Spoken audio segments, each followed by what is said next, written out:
Liftoff will start in T-minus 10 seconds. 10, 9, 8, 7, 6, 5, 4, 3, 2, 1. We have ignition. It's time! 17 seconds from Game 7 or from championship number 6. Open! Chicago with the lead! Harper got a piece of it. It comes off. The Chicago Bulls have won their 6th NBA championship. Tying run at second, 2 out. Palmero over the head of Jenks. Uribe charges, throws, out! And the White Sox have won the World Series. To the far side around the 8-yard line to Hester. Under it and to the middle with the 15 to the 20. Breaks free to the 25 to the 30 to the outside. 40 midfield. 40 30 to the coast. 20 15. Hester 5. Oh! Touchdown!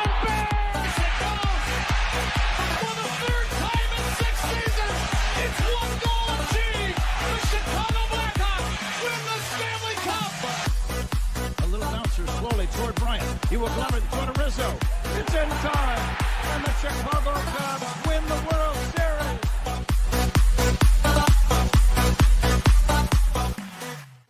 What up, what up, what up? Welcome to Shawn and Maya in the morning on this House Music Monday edition. I'm your boy, the SuperBack, Shawn Sierra. Thanks for tuning in. If you're watching us on Facebook Live, well, then I guess you found us on Facebook. And if you're not following us on Facebook, what? Come on, man. Go to Facebook, type in Sports Zone Chicago, click the like button, and now you're following Sports Zone Chicago. Simple. But wait, there's more. Go to the show's page. Go to Shawn and Maya in the morning. Like that page as well. So not only will you be following Sports Zone Chicago, but you'll be following Shawn and Maya in the morning as well.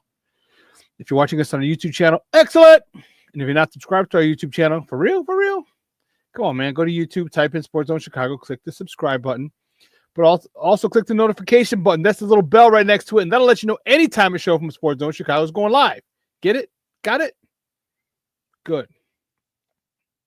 Now, if you're watching this on our mobile app, come on, man. Don't tell me you didn't know we had a mobile app. Come on now, peoples. All my peoples. I'll tell you, you didn't know we had a mobile app, so here's what you do. Go to wherever you get your apps from. It doesn't matter. It doesn't matter where you get your apps from. It doesn't. All right, so you go there, you type in Sports Zone Chicago, you download it, you take us with you on the go. So not only do you get Shawn and Maya in the morning 3 days a week, and not only do you get our other live shows throughout the week, and not only are they archived there like they are on Facebook and YouTube, but I'll tell you what, we give you a slew, and I mean a slew of articles, thanks to my man Clarence Council III. Big up to Clarence for keeping you abreast of all articles Chicago sports related. Now, if you're watching this on a Roku channel, I like that kind of party, baby. If you don't know, you better ask somebody. Sports Zone Chicago, we have our own Roku channel. So if you have a Roku television in the house, do us a favor. Download Sports Zone Chicago's channel to your television. Do it just like that. Put it right there next to the big boys. Netflix, Hulu, Prime, Apple Plus, HBO Max, Disney. Put us right there next to the big boys. You can watch it on a big screen. Hell, run a big screen, right, Mickey, Vicky. Now, you can also tweet the show. You can tweet us at Sports Zone Shy. That's CHI at Sports Zone Shy. Now, if you want to follow me, just me personally online. You want to know what I did? Let me tell you what I did. I made it nice and easy for you folks. Nice and easy. One handle for Facebook, Twitter, Instagram, Snapchat, and TikTok. All one handle at the Shawn Sierra. If you want to follow my lovely co-host, Maya Kai, you can follow her on Facebook and Twitter at the Sports Chica. If you want to follow her on Instagram because you're an IG and you do it just for the gram, we'll just follow her at Maya_Kai. It's MAYA_AKAI. And we got a great show, but I need you to get interactive. So listen, leave whatever platform you're watching us on, doesn't matter. Leave a question or comment on that platform.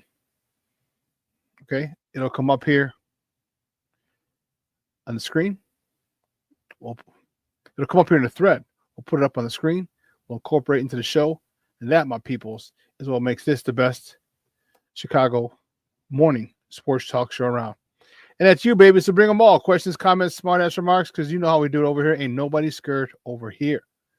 And like The Rock said, don't sing it. Just bring it. Man, let's see. Let's check Let me check the thread, see how we're doing here, because the thread seems to be jumping a little bit. Jumping. Let's see. Who's in first? Lavette Lee's in the house. She's in early. She says, "Happy House Music Monday." That's what I'm talking about, baby. Yes, Happy House Music Monday. It's not a Bears victory Monday. It's been 5 weeks since I've worn my chain. I miss you, buddy. My Bears victory chain's right over there. It's to my right, but have not been able to wear it in a while. My man, Armando Emeterio Lara Jr. Man, Junior's in the house. What's up, Papa?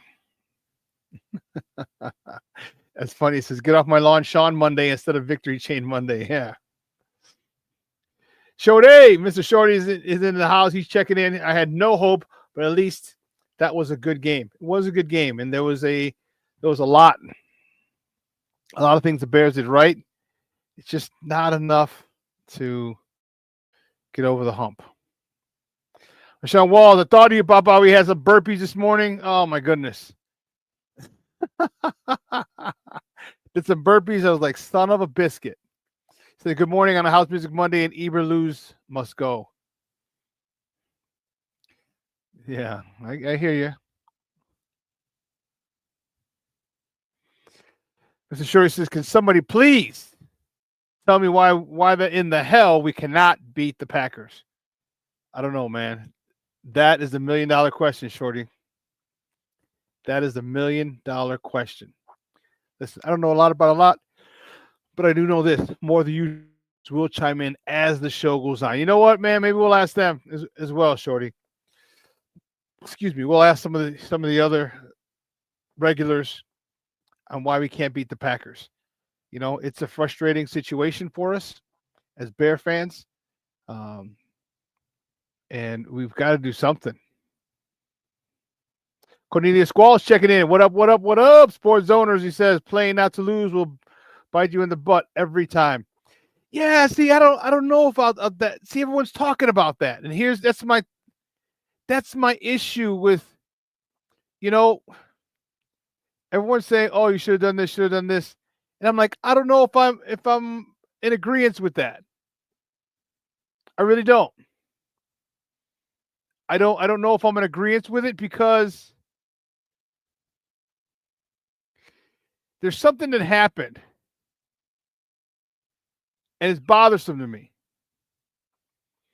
There's something that happened, and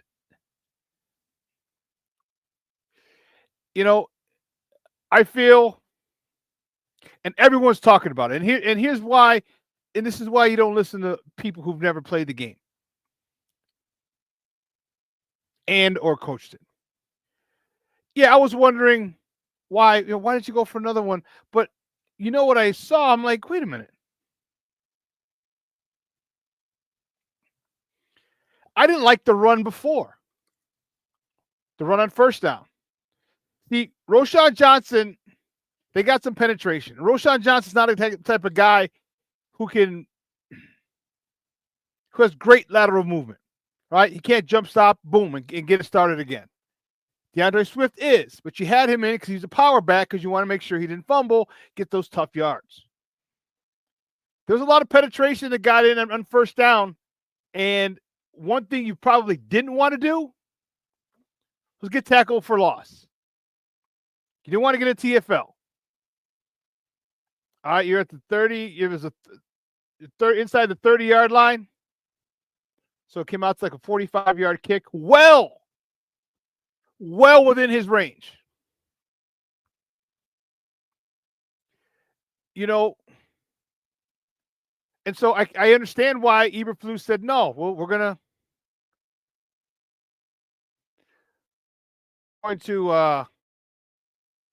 let the clock run down.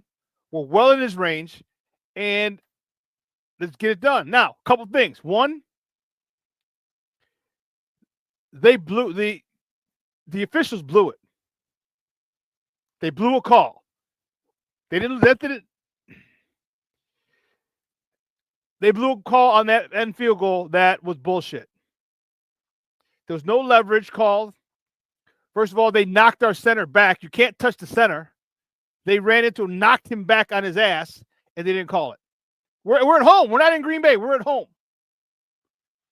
So I'm seeing this, and I'm like, how can you not call that? No, and everyone's saying that. You're like, Eberflus coach scared to death in the final seconds. No, he didn't. He didn't. So let me ask you guys a question. He hands it off. He hands that ball to Roschon Johnson again. He gets stuffed for -3. Now you're like, oh, now you're pissed. What if Roschon fumbles? You should have just kicked it after first down. Why'd you have it? You're in his range. Let's not be those guys. You got to understand, there's a flow to it. I thought Eberflus had a good game coaching yesterday. He threw a challenge flag when it needed to be thrown. When Jalen Johnson got burned, feet got tripped up and he fell. Christian Watson made a great catch. And he challenged the catch because it looked like he could have bobbled it, but he didn't. Actually, I think he did, but there wasn't enough evidence to overturn it. I thought Eberflus coached a good game. And you're talking, and I understand, you're talking about 5 more yards. You're well within his range. You're on the right hash, the left hash mark, which is where he likes it. And we're talking about Cairo Santos. And you're there. Why go for further? I get it. It was like, well, you get him closer. He's in his range. He's at the edge. He's not the edge of his range. He's smack dab in the middle of his range of field goals. And just because some of the Packers said, "Oh, we thought he was going to go," they're going to go for another one, and we thought they're going to go for another one and make the trajectory different. That doesn't mean jack shit. It doesn't, and that's bothersome because they're talking shit because they can. Okay, they can. They won the game, so the victors go to spoils. You can talk all the shit you want, and I can't. We can't do anything about it. But I was okay with it.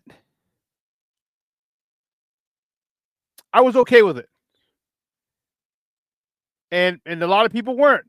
And a lot of people are taking him to task about it. I'm like, look, man, it's easy to coach when you're sitting on the sidelines. Easy. That's why they're called armchair quarterbacks. Easy. But when you're in the middle of the game, that's a whole nother ball game. No pun intended. That's a whole nother scenario. What did we talk about last week? All of us have been in a position where we were under someone. No diddy. Where we weren't making the decisions, but the person who was in charge of us was making the decisions. And how easy it is for us to see what's wrong, what should have been done, what could have been done, right? We were talking about Thomas Brown. It's easy to see those, clear as day. But when you're in that seat making that decision, it's a little more difficult. And I think Eberflus did a good job. And trust me, I've been on Eberflus. You've heard me. I've been on him for his poor choices, his poor coaching decisions.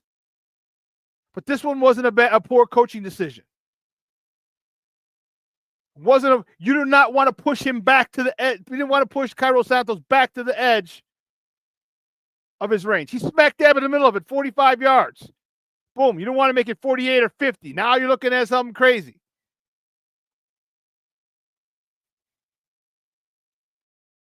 So you can sit there and you can second guess and you can say, I guess whatever you want. But I thought that was okay by Eberflus running the clock down. Joseph Archer checking in. What's up, Papa? How are you? Thank you for coming, checking on in with us, staying here. Appreciate you. Junior says, I noticed his first field goal was a low kick. Want to know something funny? I noticed this, and I got to tweet more. I don't tweet as much. And I got to tweet more, especially when I'm in the press box at the game and I'm watching pregame. He kicked a 53-yarder. All right, he kicked the 53-yarder in warm-ups. And I was like, that's awful low. Okay. That's awful low. Maybe it was windy and I couldn't see the flags. I didn't look. First of all, I didn't look at the top of the goalpost, but I couldn't see the flags up top around the stadium to see, okay, was he trying just to drive it through? But I did notice that his trajectory was low. And that's the same thing that Green Bay and film study, they said. King Booker World checking in. What's up, Papa? How are you? I appreciate it. Because peep this. A lady from, I think,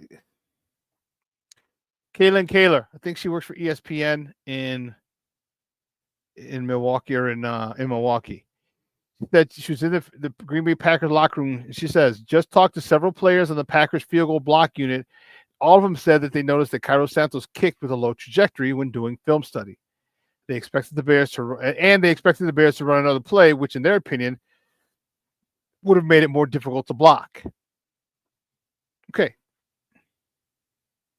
We don't know that. All right, he might have had the same trajectory. Yeah.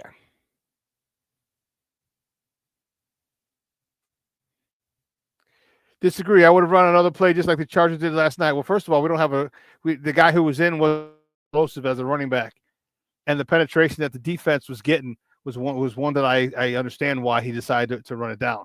If your running back breaks it for a TD, then the kicker is a moot point. I agree with you. But if you would have had DeAndre Swift in there, maybe I could go along with that. But the biggest thing was the penetrations that they were getting. Green Bay was getting off. Did you watch the play? We can show you the play.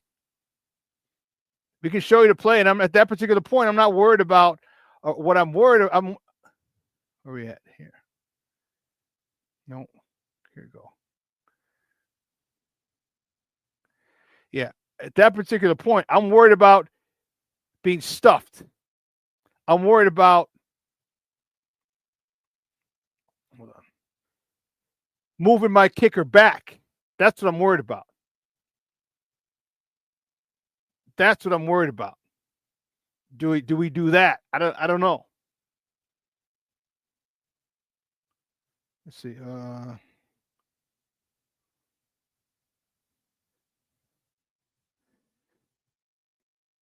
Yeah. Oh, that was that one. Okay. Yeah. Hold on. I'm looking at this.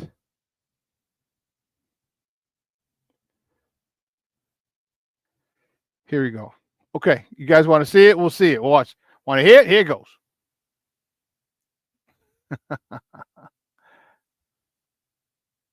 In a position to succeed. Green Bay's out of timeouts. And one left here. So they could run it, try to advance the field goal 3 or 4 yards. A high percentage throw, maybe getting them out of the pocket. A little booth review. What do you think, Dean? I didn't even pay attention to that. I thought it was clearly a catch. This is a good look. Hands underneath, has it the whole way. That's a catch. Not even close. So they're looking at this to make it official, but that's pretty easy to see. Bottom line is right now, they are in Cairo Santos' field goal range. His long in warm-ups today was 56. In the game, he's got a 53-yarder. And right where they are now will be a 48-yard field goal. So it's certainly in his comfort zone. And looking down at the goalpost, there's not much wind. Yeah, so thought is we can't go backwards. Okay, number one, we can't lose out. There he's saying you can't go backwards. So Now, if we're moving the ball, you can't go backwards. To receiver, which is a very high percentage, low risk throw, or you could just hand it off. Watch the left side of the line. On Cairo Santos. Watch the left side of the line on this particular play. The ball a little bit further. Again, that requires a lot of trust in the quarterback to say we're not going backwards. Looks like kind of a run formation here. The line up there. Watch this. It is. Boom. See how he's stop. He gets another yard. That is what I didn't want. I didn't want to happen. Let this run all the way down if they like with their final timeout. That's what I didn't want to happen. Is getting caught again. That's what you see. And I hear you guys, Jay. I hear all you guys like, okay, I would have liked 5 more yards, but when you're well in his range, you're good. And I get it. It's because the Packers. I get it because they get it. But in my opinion, that was the right move. Okay, that was the right move. Because trust me, you're making that decision, and you saw he got stuffed in the back where he got stopped. His feet stopped. His running feet stopped, especially down the backfield. And when I talked about his not having great lateral movement, you saw if that was DeAndre Swift could have got up and probably jump cut and then kept going, gained a few more yards. I'm with you. I can do that with DeAndre Swift. His lateral movement is much better than Johnson's. Okay. But that one I don't put on Eberflus. That particular decision, I see where you're coming from, and I'm okay with it. I'm more than okay with it. So you're saying you didn't have faith that the Bears all line could get the running back 2 yards. I hear you though. Not on that play. Not when they just almost stuffed you. And that was a great job for him bouncing off and getting a yard or maybe just past the line of scrimmage. And it's feel. You know what I mean? Like if that happens to you right before the play, you want to run it again. You're like, no. Now, if he would have busted it for 3 or 4 more yards or a nice clean 5-yard pickup, okay, I'll say run it again. But since that was the last taste in my mouth, no diddy. All right, was seeing him almost get stopped for a loss and having to scramble to just get back to the line of scrimmage, no. So again, I've been very critical of Eberflus. I'm not critical of him on that particular call, in my opinion. All right. He kicked a 53-yarder. It's 45 yards. That's 8 yards. You know how much of a difference 8 yards is in field goals? Like he's well within his range. No, they didn't. Well, what they're doing, he likes it on the left hash. He likes it in the left hash. Carlos Santos. That's why. So that's why they stayed on the left. These are all things. And you guys should know this. You ask a kicker no every single time, and this is done beginning, but they always ask you, where do you like it? Well, they know that in the beginning. Well, where do you want it? Once they tell them in the beginning of the season, what do you like your field goals? And it could change depending on the distance, but usually it's the same. I like this. I like it from the right hash. I like it in the middle. So once you understand he likes it in the left hash, you're setting him up, you're running to the left side. So that's why they didn't kick it in the middle. He also needed a fullback in the roster, for the love of God, would help the running game. Yeah, too bad you don't have a fullback. Oh, you did, and you cut him. That's where a fullback would have come in. I agree with you completely, Jason. Completely. That's where a Kari Blasting game comes in. Or if you want to do it, hell, put Doug Kramer his ass back there. Put his ass back there. They know you're running. Mr. Shorty, 0-11 versus Matt LaFleur. I agree. That sucks. That sucks. That sucks. Lack of a fullback on the roster is on polls. Yeah, they cut Kari Blasting game, and he wasn't healthy, but still get a fullback on there. And I like Kari Blasting game's game. Kari Blasting game's game. I like his skill set, but he was hurt a lot. There's been a resurgence of the running back position in the NFL, and with that, I hope there comes a resurgence in the fullback position as well. Because not every team has a fullback. They have a U-back, a H-back, kind of like a tight end who they use for blocking. Yeah. King Booker World says, Love sucks as a quarterback. I'm sorry. People love to glaze this dude. He throws the luckiest shit I've ever seen. Yeah, he's not very – he's more than happy to give the ball away. More than happy to give it away. And that's going to cost him. That's going to cost this team if they make the playoffs. That's going to cost this team. That team. Not us. That's going to cost that team. But one of the things that and let's not everyone get off Matt LaFleur's jock too. All right? Because he called a shitty game. He called a shitty game. Here's why. Michelle Wall says love is turnover prone.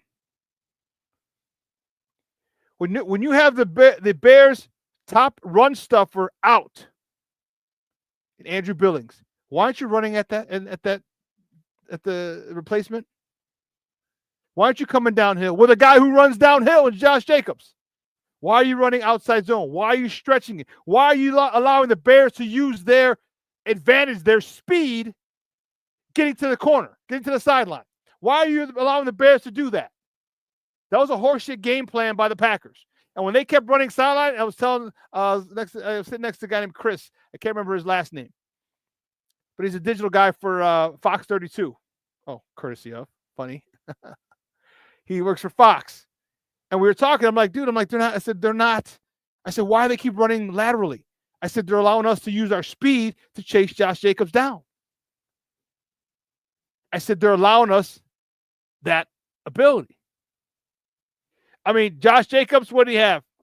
18 for 76. That's it. And you only ran the ball 21 times. Josh Jacobs had 18. I mean, Jordan Love ran 4 times. I don't know if I really count that. 4 for 18. Wilson, 2 for 17. And Jaden Reed, 1 for -5. So you ran the ball 20-ish times. What the hell? That's piss poor on Green Bay's part. That's piss poor on Green Bay's part, and they got away with it. That's the problem. When they run the ball 20 times, when you got Josh Jacobs back there, and I get it. Man, that game moved fast. That game moved fast. But their inability to exploit the backup nose guard and run at him was a problem. Maybe, I don't know. Here's where you get a play caller wanting to be too cute, be the smartest guy in the room. You know what our weakness is? Our run stuffer's gone. Run at the guy who's the replacement. It's common sense. But no, let me do something else. Let me try this. Let me outsmart them. And you lucked out. They lucked out.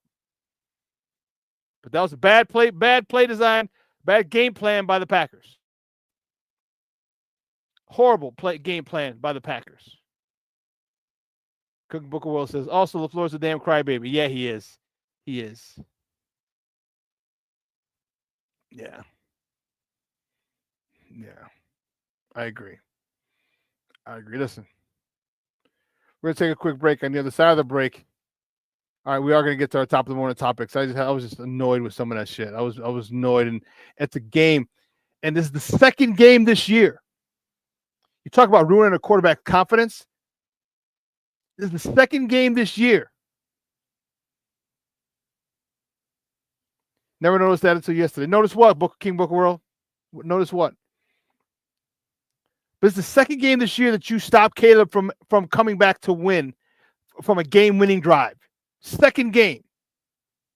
The Hail Mary when you gave up that 13 yards and allowed Jaden Daniels to reach the end zone, or right in front of the end zone. That 13 yards wouldn't have helped. Come on, man. And yesterday. That would have been 2 game-winning drives. 1 game-winning drive with a touchdown, 1 game-winning drive with a field goal for the game-winning field goal. These are successes that you can't take away from rookies. Rookies need as much success as possible, as soon as possible. And you get 2 games, and this guy's shown he's not afraid to win. You saw the great escapability. The one 3rd and 19. Dude almost had him. He pulled the Randall Cunningham, bent, ducked down. Dude missed him, got out, sees Rome, fires it across for 16, 4th and 3. Then he throws a fade, a back shoulder to Rome on the next play. Cajones. That dude's got some stones. and let him play. Let him play that way.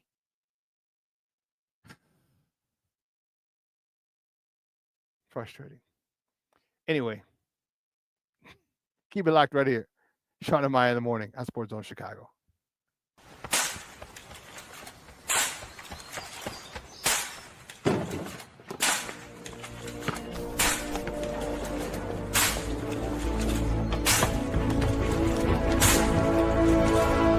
Move it!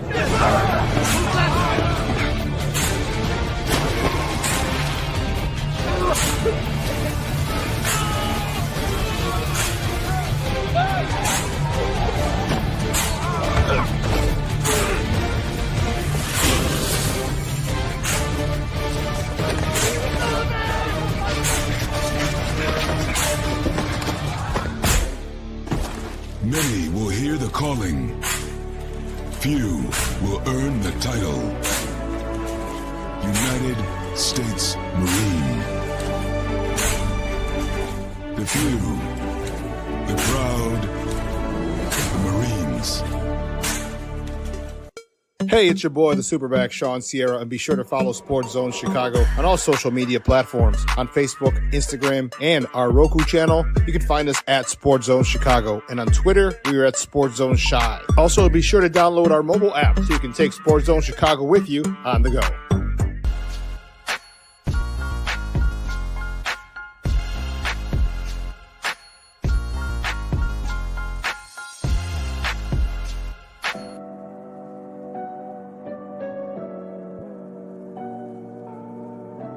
How do you take care of your mind health? For my mental health, I meditate in the mornings. I have my dogs. They're the best. I just find ways that help me just relax. Finding things that make me happy, like being close to my family. I meditate a lot and read books. I have hobbies outside of the game. I'm able to switch off. I'm able to turn my brain off from the game of basketball. Your mind health matters. Your mind health matters.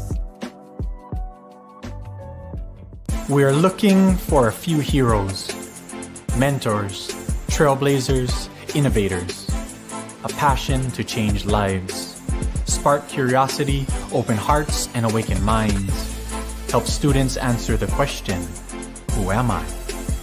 This could be your calling, but this is no job. It's the journey of a lifetime. Be a hero. Be a teacher. Mental health and learning disorders don't discriminate. 17 million children and adolescents in the United States live with disorders like anxiety, depression, ADHD, and dyslexia. Less than half get the help they need to thrive. Help the Child Mind Institute change these children's lives. Visit childmind.org.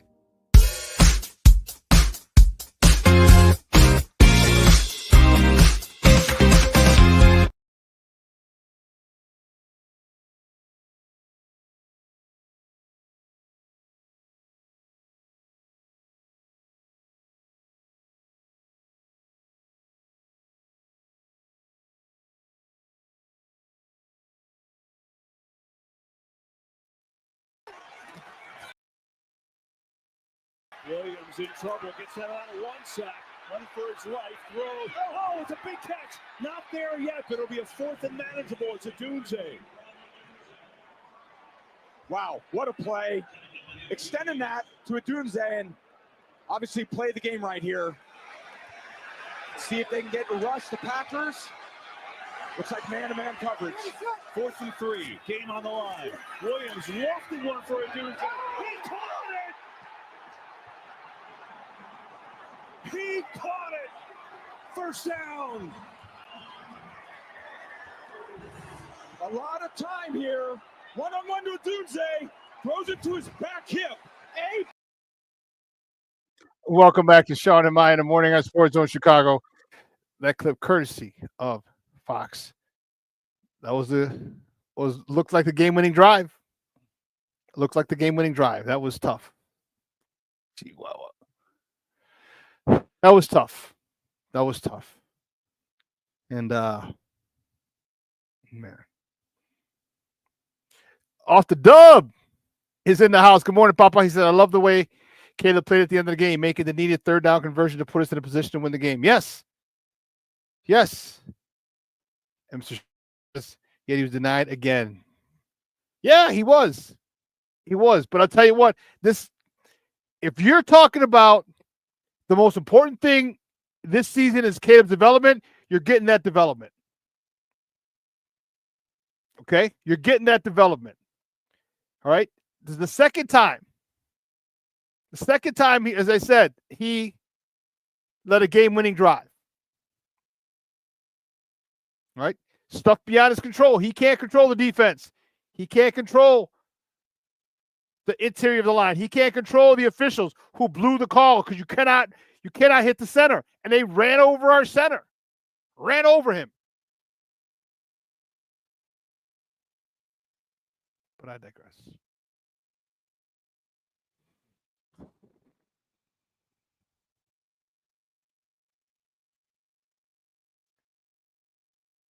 You know what? Let's get right to it. You know how we do, folks. The first segment of every show is called Top of the Morning. He won't come just when you want it.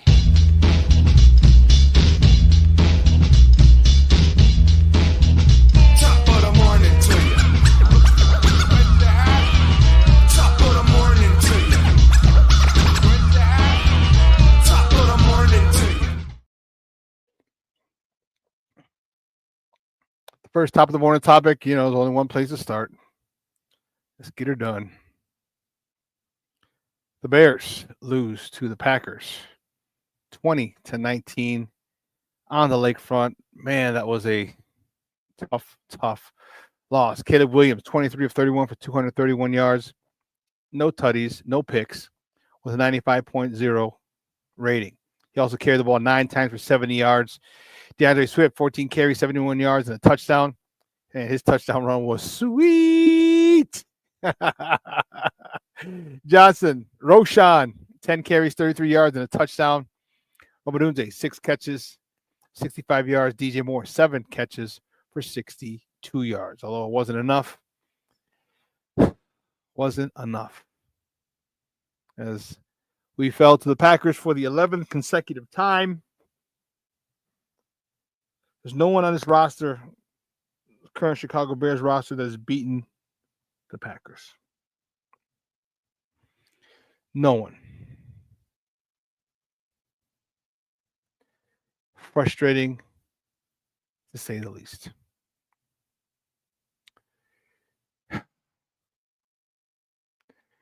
Next top of the morning topic, the Bulls. Way to go, guys. The Bulls get blown out by the Houston Rockets 143 to 107.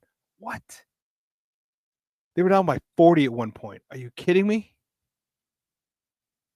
Zach LaVine led the way with 15 points and 5 rebounds. Vucevic, 9 points, 6 rebounds. Josh Giddey, 9 points, 9 rebounds, 5 assists.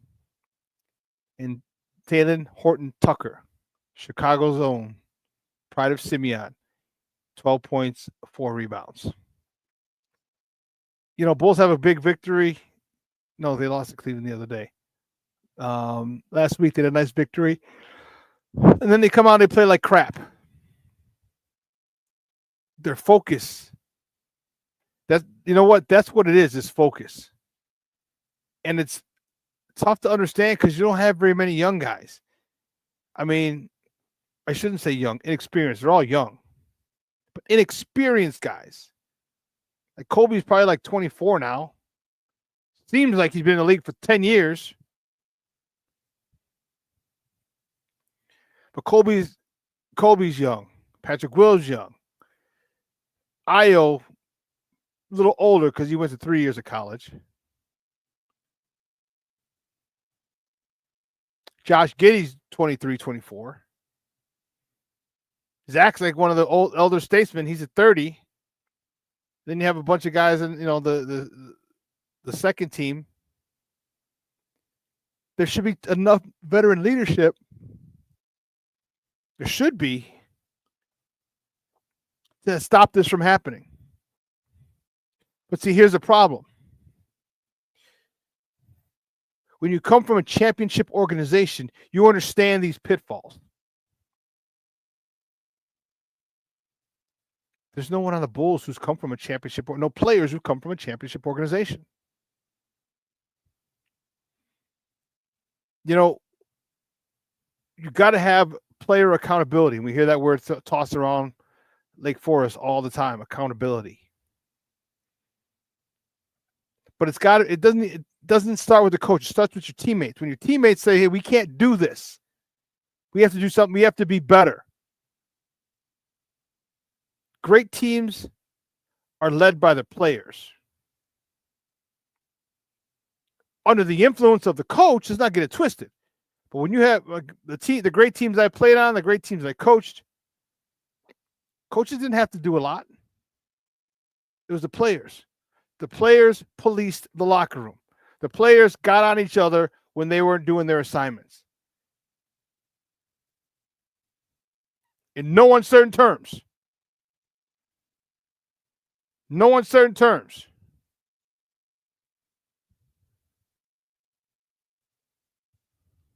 Let's see who else.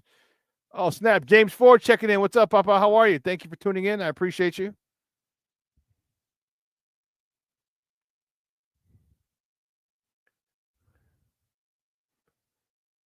Well, let's keep it going. The next top of the morning topic.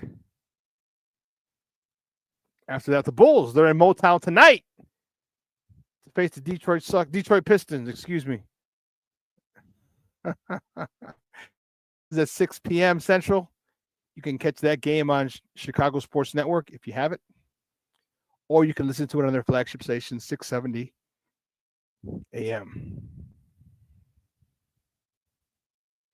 670 a.m.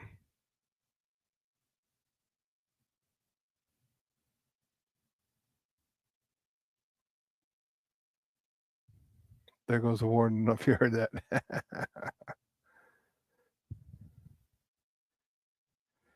Jason says, last 6 weeks, Caleb, 61% completion, 7 tutties, 1 pick, 1,155 yards. Jaden Daniels, 60% completion, 7 tutties, 2 picks, 1,435 yards. Williams is not a bust. His team needs to win more games. Yeah, I agree. But you can't just look at the numbers, though. You can't just look at the numbers. But if you just want to compare, I mean, part of Jaden's success was the Hail Mary. Part of the reason why everyone's saying, oh, my God, Jaden's this. And then Jaden had a good couple games to begin with. And there was nothing, and part of that, let's not forget. And I'm not saying that he's much better than Caleb. I think he's better right now. I don't know for how much longer. Part of it is they started off well. That's the issue. Remember, they started off well. Washington started off really well. And his completion percentage was high, almost 70 to 80% in there for a rookie with a rookie play caller, a rookie NFL. No, I can't say Cliff Community rookie because he hosts the Arizona Cardinals. A rookie quarterback, a top 5 quarterback, number 2 overall pick. And he was avoiding the rookie pitfalls that happen to all rookies. It happened to the Chicago's rookie. Then he had the Hail Mary. He would run. We weren't getting, and there wasn't any expectations for Washington. Remember, Washington was everyone thought they were a joke. They were a win, automatic win. And they said, hold my beer. But no, Caleb is not a bust. He's got to get out of his head sometimes. But when you see, like we've seen it, and one day I'll try and go back and look and see. He's led a lot of drives at the half for scores, whether field goal or touchdowns. That's important. Your ability to move a team at the end of a half or the game into scoring position, whether it's for a field goal or actually score a touchdown, is huge. Now, I don't know how much. Here's the thing. I don't know how much. Excuse me. How much of that has to do with the talent he has around him? Okay? That makes a difference. But it's neither here nor there. He's got the talent. He's doing it.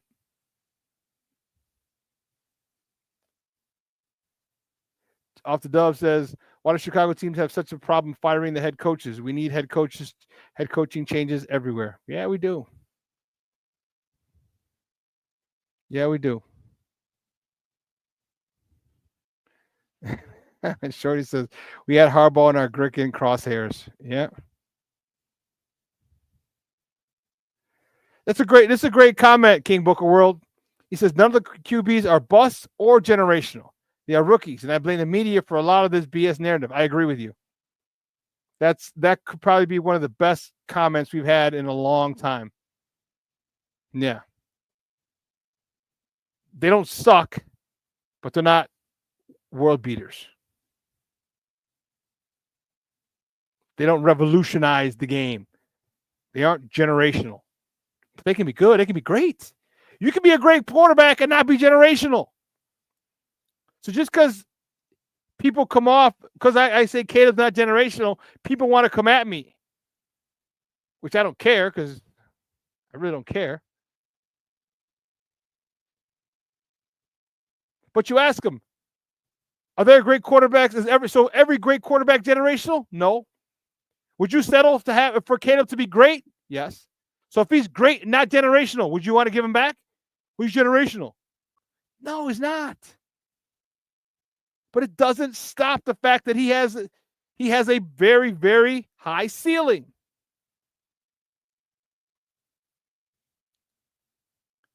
I don't think Josh Allen is generational. He's a great quarterback. I don't think Brock Purdy's generational. It's a great quarterback. You can be a great quarterback and not be generational. It's okay. It's okay. But when you hype a kid up, he's the best prospect this. He's generational. He's the best prospect in 30 years, the best prospect to ever play the position. You set him up to fail. You set him up to fail. Because if he's just great and not generational, well, he has not lived up to your expectations, to all the hype surrounding him. Remember I said this year, let's be where our feet are at. Let's enjoy the ride. Let's stop criticizing all the things he does wrong. Let's stop glorifying all the things he does right. He can throw on the run. A lot of people can. Most quarterbacks can. He's got a cannon. A lot of quarterbacks have a cannon. So what he did yesterday, let's not act like that's the first time you've seen a quarterback lead a team down into the field goal range. Let's not act like it. He's doing good things early. He's doing good things early. And that's what I'm happy about.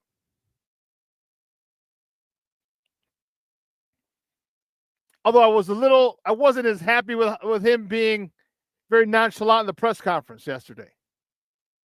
The post-game presser, I was like, yeah, I need a little more passion out of you, kid.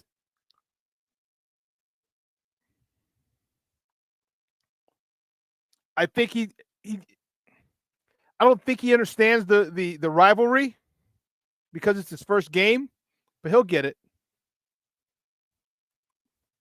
He'll get it. He's like, no, yeah, we it didn't come down to it. I need more passion out of you.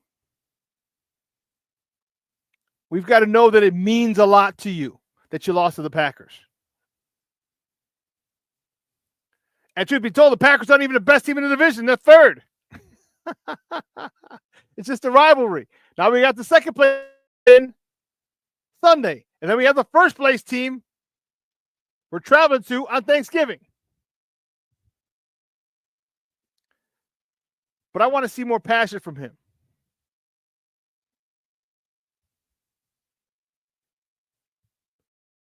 You know, this kid's learning at a good rate. And I'm happy for him. You know, look what we got coming in around the NFL. Detroit rolled yesterday, 52-6. 52-6. You know, they ain't playing. They are pissed. They are not a one-year wonder. Their 46 points was the largest margin of victory in the history of that franchise.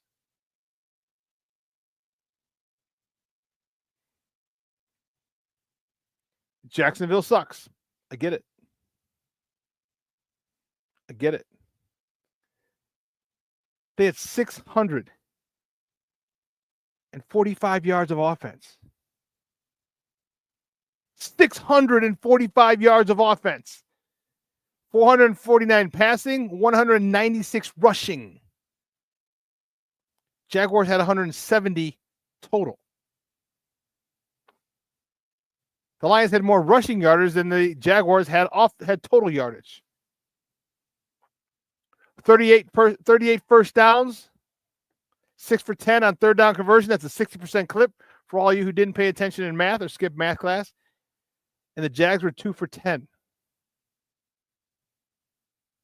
I'm sorry, the Jags 10 first downs, 2 for 10 on third down, 20% clip. Not good. And the time of possession was literally 2-1. 39:06 to 20:54. Almost doubled them in time of possession.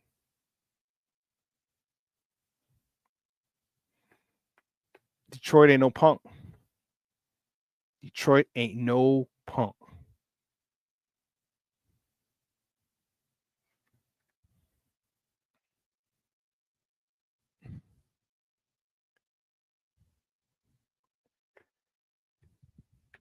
We got our next opponent Sunday, Minnesota Vikings. They beat the Tennessee Titans 23-13. Sam Darnold. In the first drive, third offensive play. Third offense, lost a fumble. So what does he do? He goes on to throw 246 yards, 2 tutties, and ran for another one. And they beat the Titans. King Booker World, I agree with you. I think they're beatable.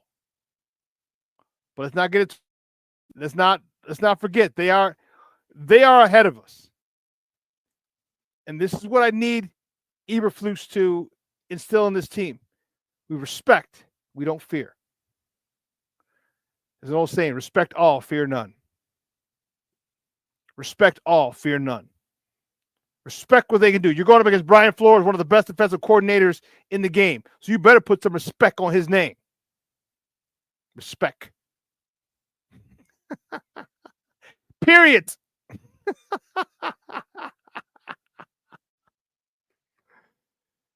You know, with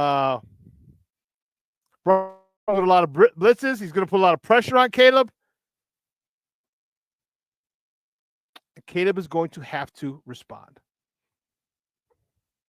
But what do? You run against this team.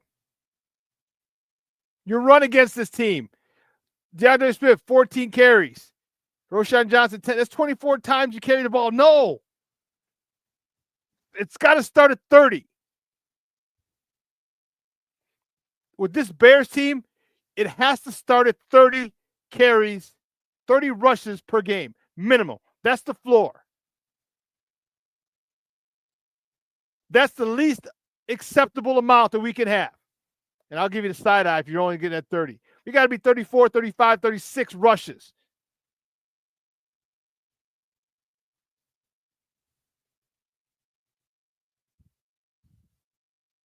This tour off and the offensive line's got to do a much better job.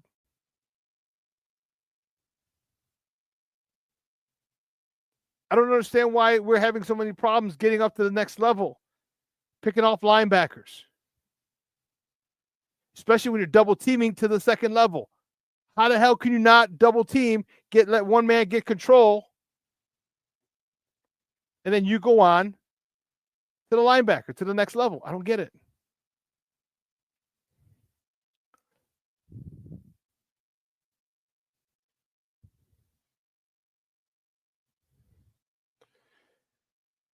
Oh, I see what you're saying, Cornelius. Yeah, Alex Anzalone broke his left forearm. He'll be out 6 to 8. That's the rest of the season, homie. That's the rest of the season.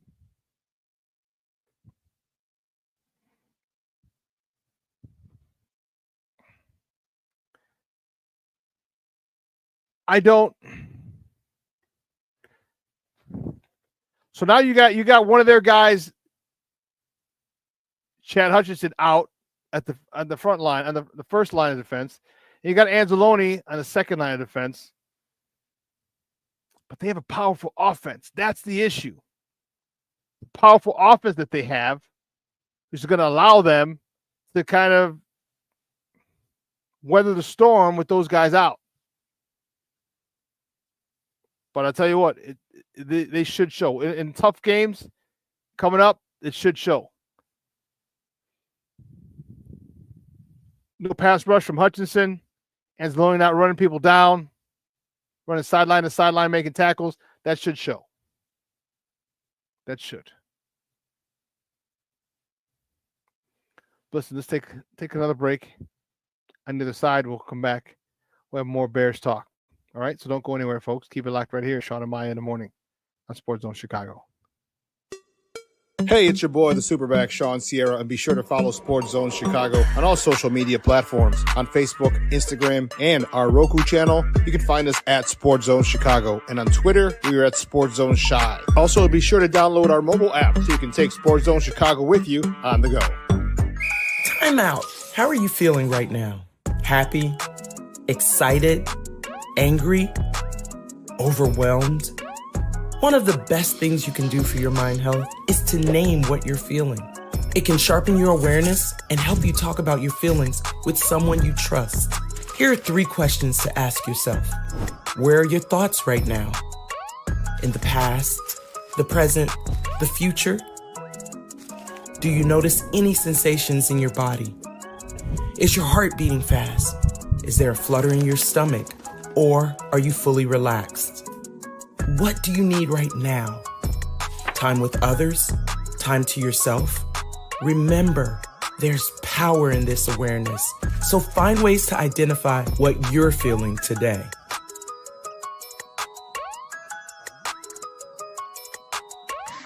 Hi, guys. Hey. Hi, Megan. Hey, Jessica. Megan, you're a tramp. Brian Fitch told me you guys made out.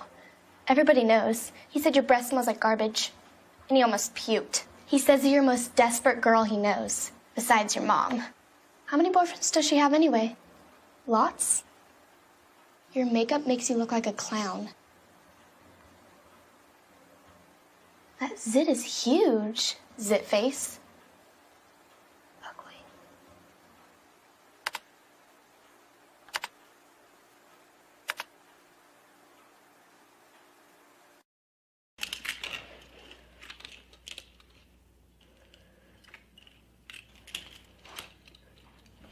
Hey, bud, what you doing? I'm playing with cars.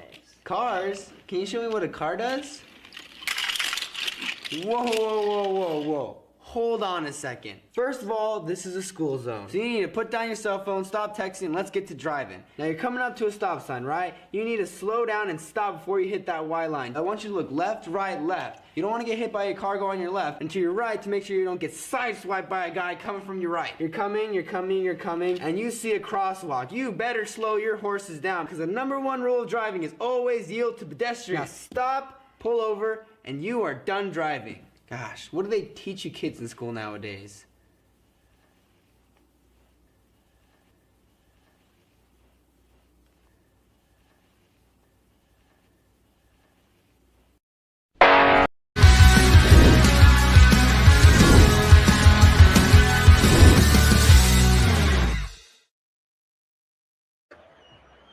3 great plays, played with rhythm. They overcame some things today, Kev, that they just have not done a good job of in the last 3 weeks. On Santos, who is a great kicker, only missed 2 this year, but you need a smooth operation. We saw what happened in the Kansas City game, Denver game. Can't take anything for granted. Here we go, 46 yards for the win.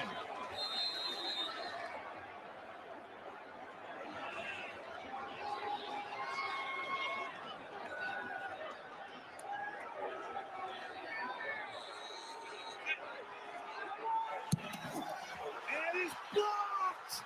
Oh my goodness, the Packers block it, and they're gonna win!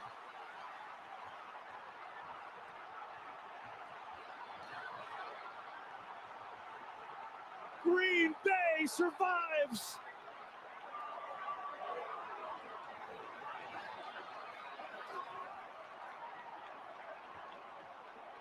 And heartbreak for Caleb Williams. Wow.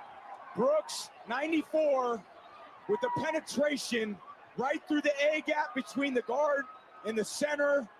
Gets his left hand up. The kick's a little low. And that fingertip is all you need from this distance. Just said you can't take any of it for granted. And they did everything they could to get into that. And it is absolutely heartbreaking for the Bears.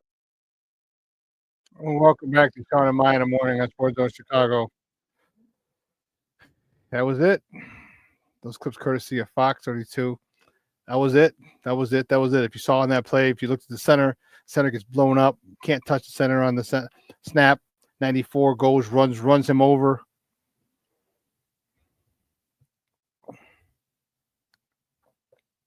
Man.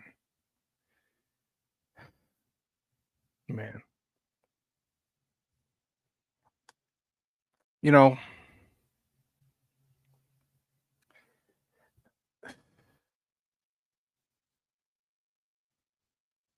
Brandon Schutz checking in. What's up, Papa? How are you? He says, I missed the Bears game. Good morning. You didn't see it there?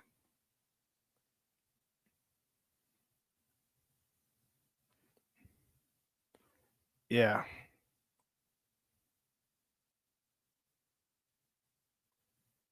So here.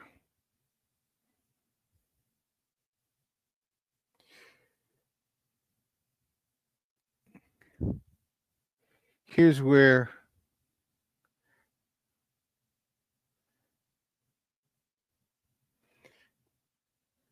look at 75 on the right is Larry Bourne getting blown up, and to his left is 44, the center. 44, look at 93 going right over him. You see it? Here, let's watch this. Watch, this is a perfect angle. All right, the slow motion. Watch this. With the penetration right through the A Boom. gap See how he runs over in the center. Gets his left hand up. The kicks 94 and 93 hits 44 the center. That fingertip is all you need from this distance. Just said you can't take any of it for granted. And they did everything they could to get into that. Yep. See that? And it is absolutely. That is exactly what they missed. 2 guys, not just 1, 2.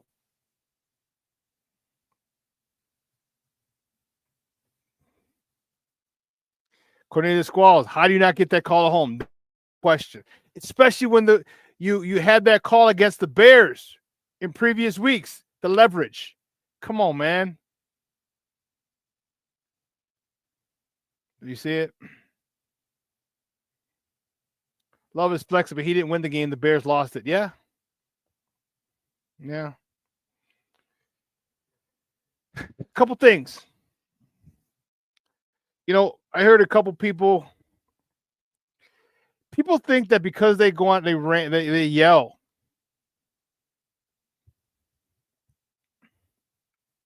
That their point is valid. People think, oh, it's a passion. But if you're yelling and you're wrong, you just sound like a fool. There are a lot of people who are yelling at and ranting at Eberflus yesterday all over social media because he didn't go for that. He didn't go for an extra play.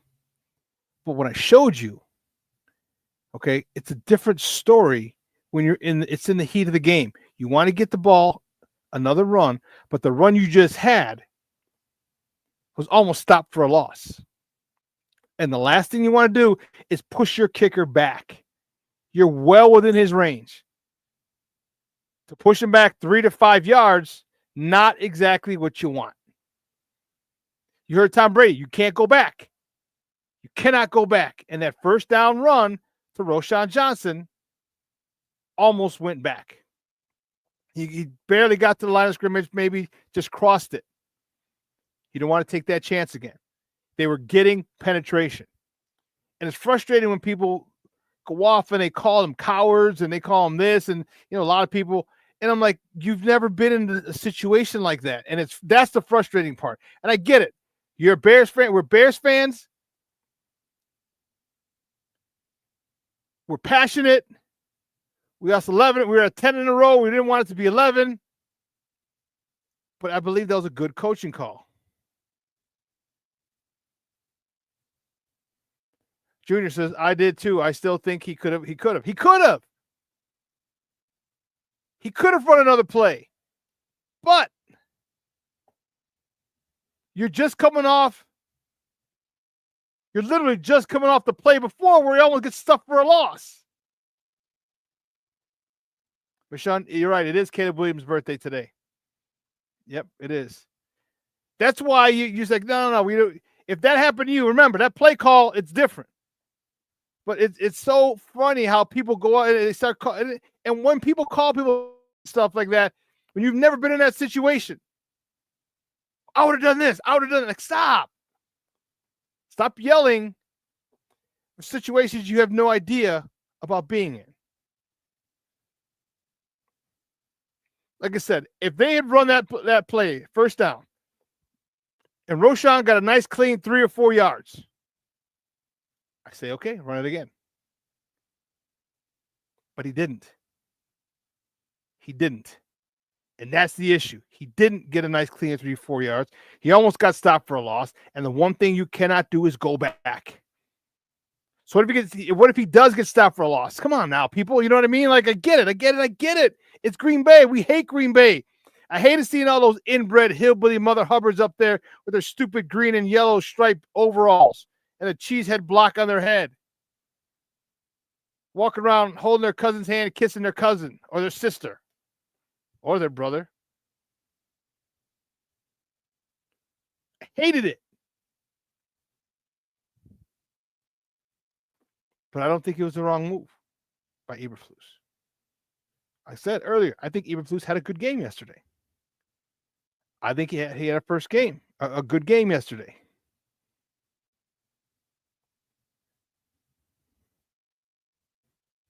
So you might not like it,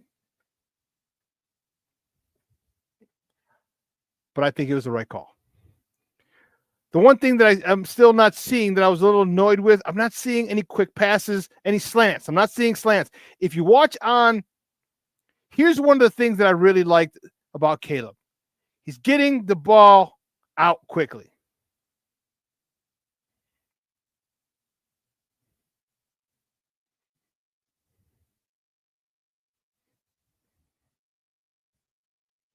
He's getting the ball quickly. All right. It's 1, 2. Remember I said I want 1, 2, 3, throw. 1, 2, 3, bounce and throw. If you looked at that last play, to a last pass to Odunze. The last pass to Odunze, you watch he is in rhythm. Beautiful, beautiful, beautiful rhythm. And you're like, wow, what a play. And that's how it's supposed to go. But so oftentimes he's not in rhythm.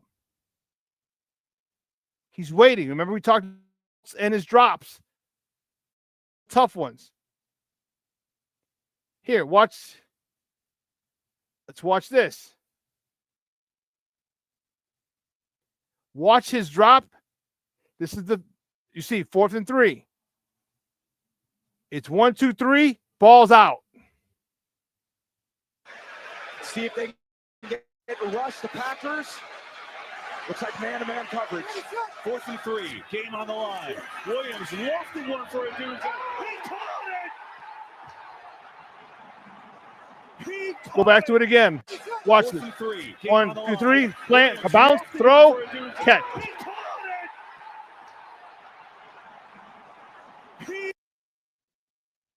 See how in sync that was? See how smooth that was? That's how most of his throws need to be. More of his throws need to be. 1, 2, 3, bounce, throw, ball's out. Just like that. Just like that. And you have to, and this is what they need to do. And watch the next one. 1st and 10. This is the one to Keenan Allen. All right, watch this one with Keenan Allen. Watch his footwork. Chicago, we know about footwork. Don't want to waste too much time here. Watch his footwork. And when it comes out.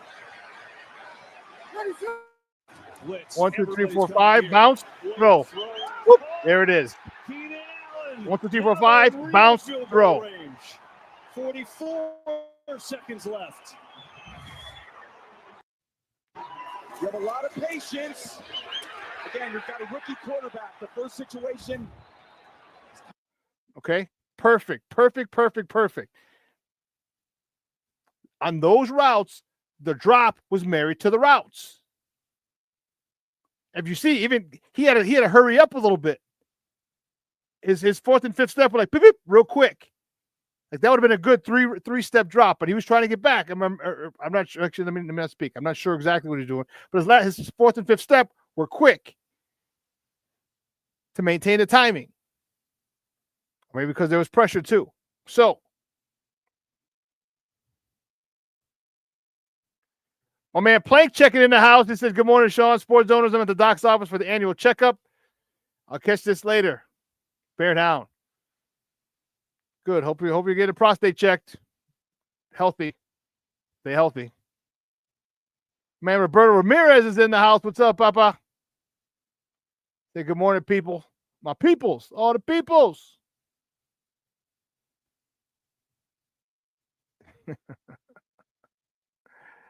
See, there's so many good things yesterday. And it's unfortunate that we lost. But there was a lot of good stuff. And I'll tell you what, I believe we have an offensive coordinator. I liked him from the press conference. He hasn't lost a press conference yet. I liked his demeanor. I like his aura. I like the fact that he commands a room. I like it.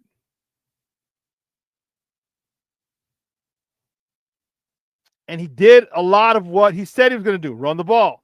Although I would have liked for him to run it more. Like get the ball out of Caleb's hands quickly. He did that. Although there were still some times where Caleb, a couple of sacks, man, that pressure, that offensive line. And what did you say, Roberto? I think you hit it right in the head. Matt Pryor's useless. Man, he was getting his ass handed to him. It's tough. It's tough.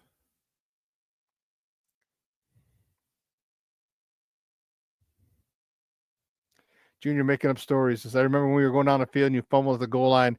We lost with no time left on the clock. Yeah, that didn't happen. That didn't happen. But you're watching Caleb, and the one thing that I talked about, and I think this is what Thomas Brown understands, is let Caleb be Caleb. Let him do what got him, within reason, what got him to win the Heisman at USC. Be the number 1 overall pick. Let him play. Let him take some chances. You know, your coach him not to turn the ball over, and that's great. Just 3 games in a row, no interceptions, perfect. But you're taming him. You're taming him. And I would like for them to throw the ball. When you throw the ball, push it. Push the ball downfield. I like that. I'd like that a little more. Trust me, I want the short game. And I know you're like, but you said you want the short, you want hitches. I do want hitches. I do want hitches. I do want slants. I do want quick ins. I do want 5 and I want those short passes, but I also need to push that shit downfield too.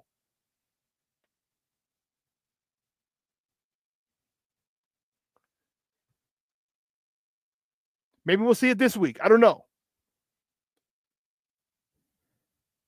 But let him be.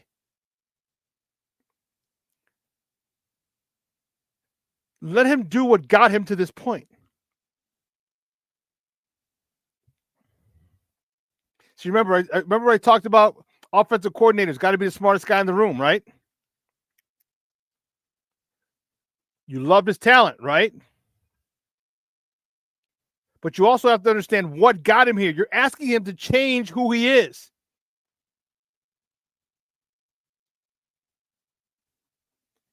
You're asking him who to change who he is. Stop being so aggressive.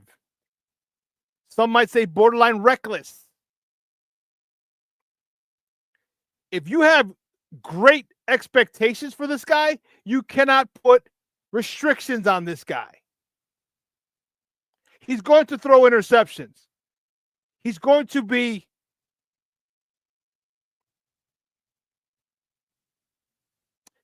great if you let him be. And part of letting him be that is throwing interceptions. If you're saying that the most important thing this year is Caleb's development, then you got to let him throw that ball after you run it. After you establish the pass, after you establish the run. Let him push it downfield. I know it sounds like a contradiction that let him throw the ball, but run it. No, let him establish the run. And when we throw the ball, let's not always throw slants. First of all, we got to throw slants.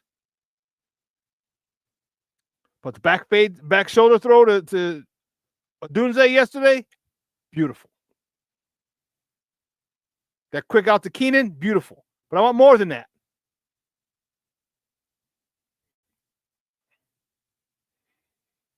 Cornelius, yes. This is Caleb does have to improve his long passing. When he needs to put air under it, he doesn't. And when he needs to zip it, he has too much air. Yes.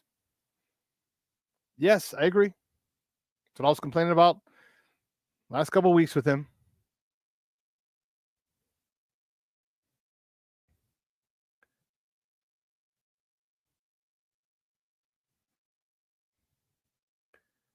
You know, it was I want to say reel it in. There's certain people, and this is where a good coach comes in, good teachers come in. Like, you gotta let them be them. Let them be themselves. Do what got them what they're comfortable with. And then you kind of, when they gain some confidence or when they screw up, you say, okay, now here's why I didn't want you to do that. When you put reins on people initially, especially free spirits like Caleb is, when you put reins on them, it's going to frustrate them. You saw at the most critical time, the craziest time, that's when Caleb does well because he's used to being crazy. He's used to running around and hitting people on the run and throwing receivers open and hitting them on a dime when he's running and scrambling. He's used to that. So let him play wild and free like that. And then when it doesn't work, say, hey, look, I need you to try this. So now you haven't negated or told him, hey, your stuff doesn't work. You're saying your stuff does work, but now try it a little differently.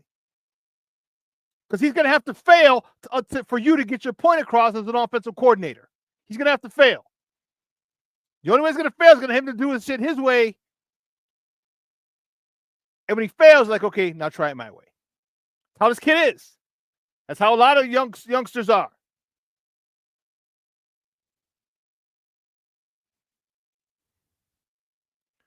Off the dub says, what about the first time in a long time the power sweep worked to the left? Broke, Swift, free for the touchdown. Beautiful. All I got to say is, I wish I had that. Son of a biscuit. Son of a biscuit. I'll try and find it as we're talking. My God.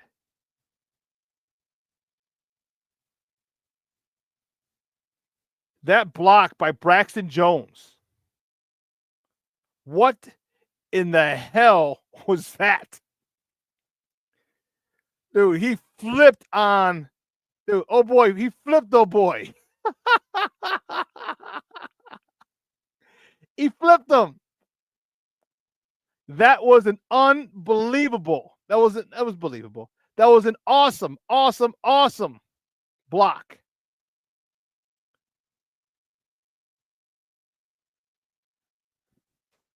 You know, we got a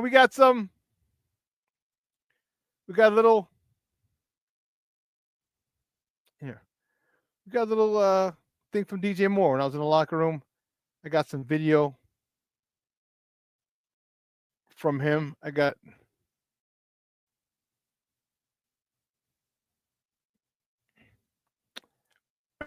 two of them. So let's play it. And this is from me yesterday in the locker room.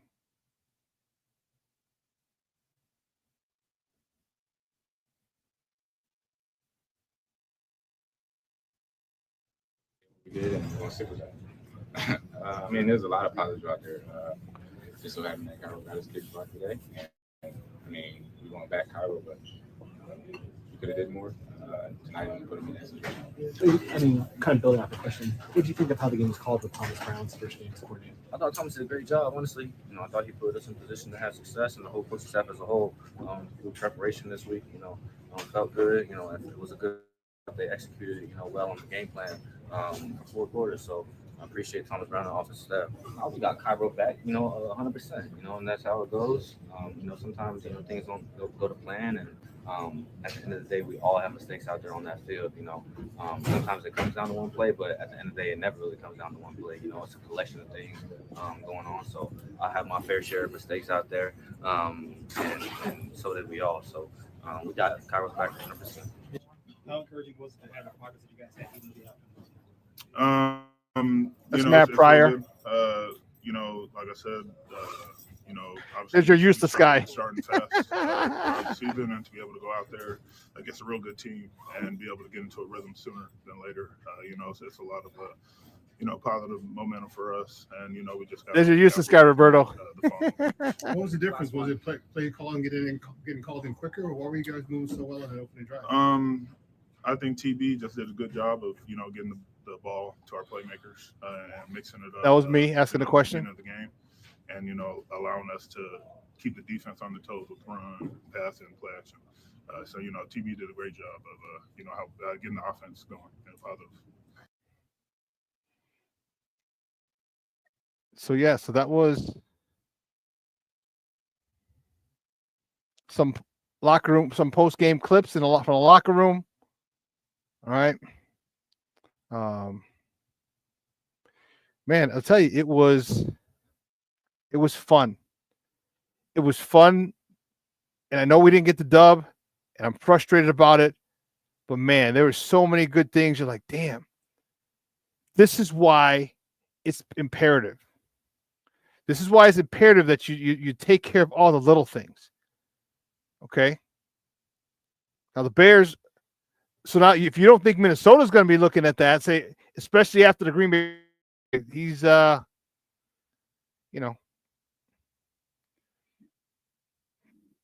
trajectory. Okay, well, you got some work to do. But I'm looking forward. I love, we're all Bears fans here. And I want to see this team be good. I want to see this team be relevant. I want to see him be relevant.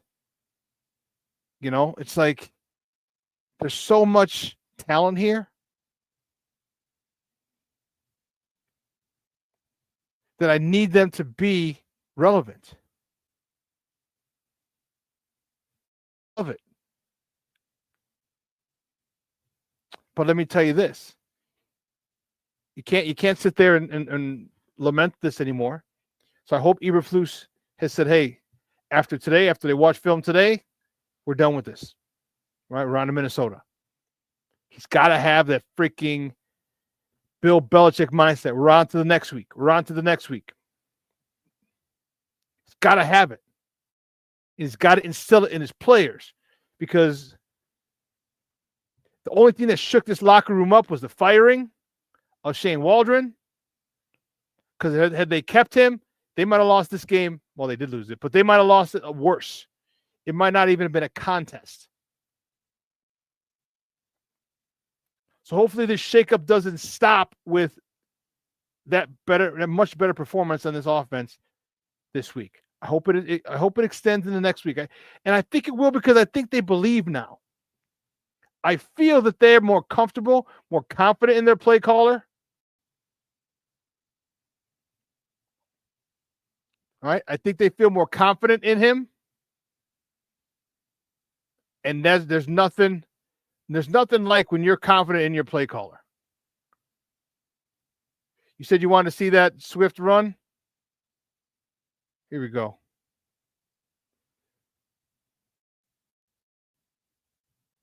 Here we go.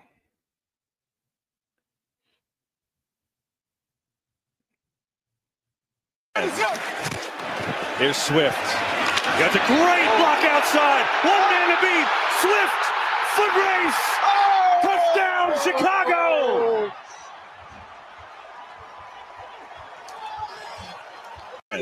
Watch the tackle. Here's Swift. Here comes it out. Bam! Got the great block outside. One man to beat. Swift.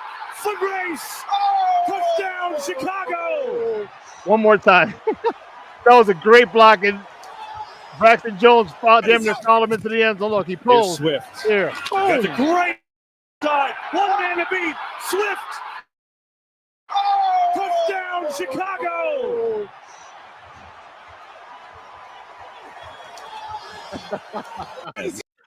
That's beautiful. That is beautiful. That clip courtesy of Fox and Man. When we like, oh, snap.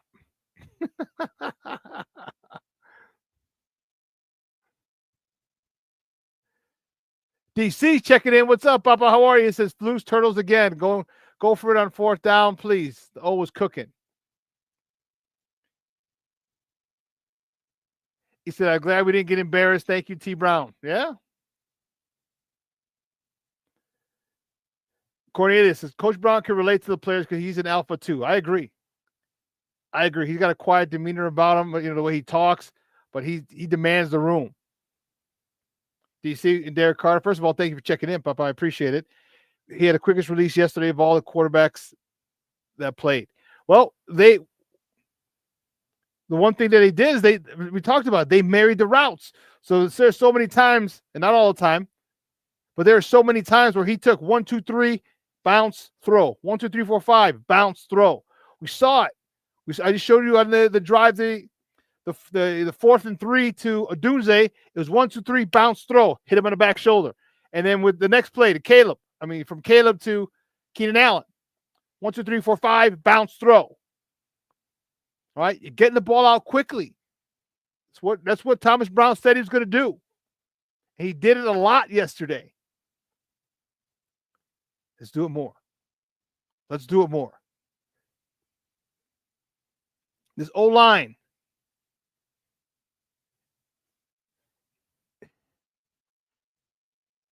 You've got to continue to stay committed to the run. This O-line gets better and better. Swift gets better and better. You saw it. I just showed you the run. It was it was nothing crazy. It wasn't a pin, pull, get out. No, it was a toss. You pull the tackle. He knocked the shit out of the DB, filling the hole. Spun his ass around. And you heard it. That's the cool part. You heard the smack. Let them do that. Let them continue to do that. Stay committed to the run game. Stay committed to the run game. That's the only thing I asked Thomas Brown. And it sounds like I'm being contradictory because I want Caleb to throw the ball deeper, but only after you establish the run. Only after you establish the run. Throw the ball deep. Listen, why? Why do we not throw the ball? I was telling the guy again, I was sitting next to a guy named Chris. He runs the website for Fox 32, all the sports. So everything he was doing was uploading to Fox 32. I was telling him, why? I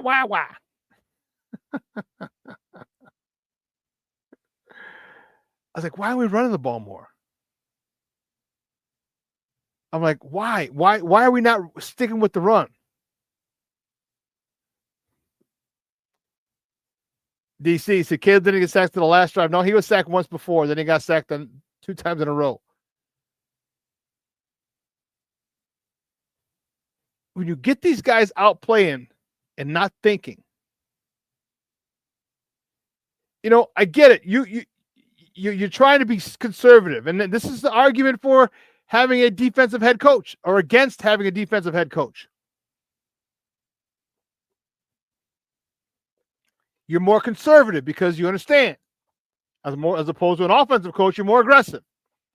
But I'll tell you what, there was 35 rushes yesterday. No, they didn't have that many. What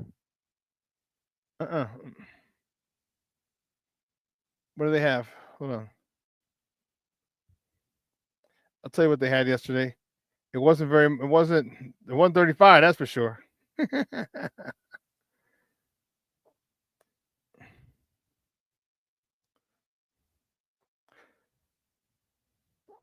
34. A lot of that was Caleb, though. I'm talking run. 14 by DeAndre, 9 by Caleb, 10 by Roshan, 1 by DJ. Yeah. But those runs for Caleb weren't, a lot of them weren't called. A couple were, but a lot weren't. I want 35 yards, 35 carries from the running backs. But you're close, DC. They had 34 total rushes. Total rushes. And I'm okay with that. I want more, but I'm okay with that. Because now if you're going to start presenting yourself as a threat in the run game, now you're cooking with gas. That's how we led the NFL in rushing 2 seasons ago with Justin. When Justin was part of the run game, we saw how special he could be. Now, Caleb's not a dynamic runner as Justin, but that doesn't mean he's not an athlete. He is. You saw him running for first downs. He said in the presser, he said he missed Keenan Allen on one because he said the lane just opened up. There was no one there. He's like, oh, snap, and just took off. He said he could have thrown it to Keenan. He said, but he ran for the first down instead because it just opened up. And I get it. I'm okay with that. I'm okay with that. Because once you start making yourself known as a runner, you're going to have a spy on you. And that's okay. Because if they have a spy on you, guess what? He's not in the secondary. He's not in coverage. So now the holes in the zones are going to be bigger. If you're in man, if they're in man, there's going to be a lot more open space to run because there's one less guy back there. So I like the fact that he ran. I like the fact that he slid, gets the first down, slides. Apparently those slip and slides practices worked really well.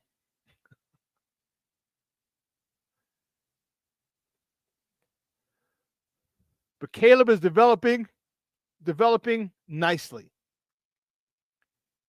Now turn it up a notch. Let take the training wheels off, Coach Brown. Let him, and remember, he said, I don't need you to be Superman all the time, just when necessary. Okay, Let him be Superman when necessary. Let him get crazy when necessary. And don't hold him back.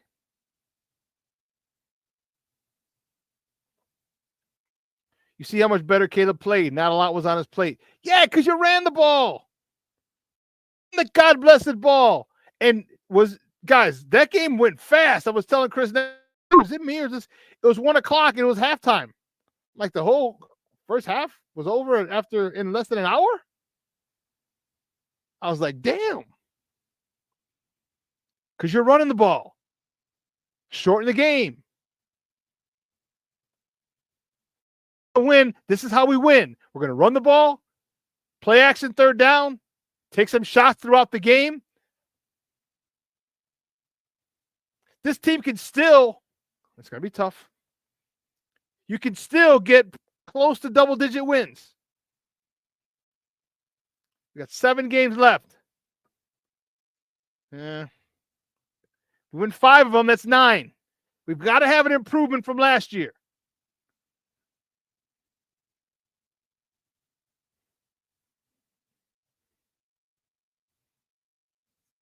Shorty, huh? Shorty says every game seems to go by fast this entire season.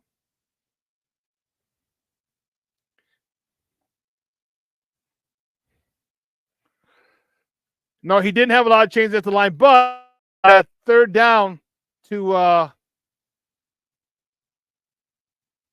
Rome, he saw the pressure. He saw the pressure. He saw the pressure, then and audible. Saw the pressure and audible. I loved it. I loved it. I was like, excellent, excellent, excellent. Watch. Peep this.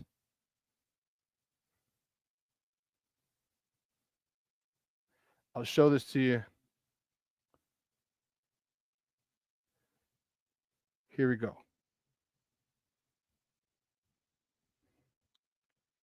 If you watch this, he sees the pressure. Okay? He sees him, and he audibles. Watch. All right? He sees him coming. Easy, easy, easy, easy. He walks up. Okay, here we go. Check. Gets everybody in spots. Does Cole Kmet stay in?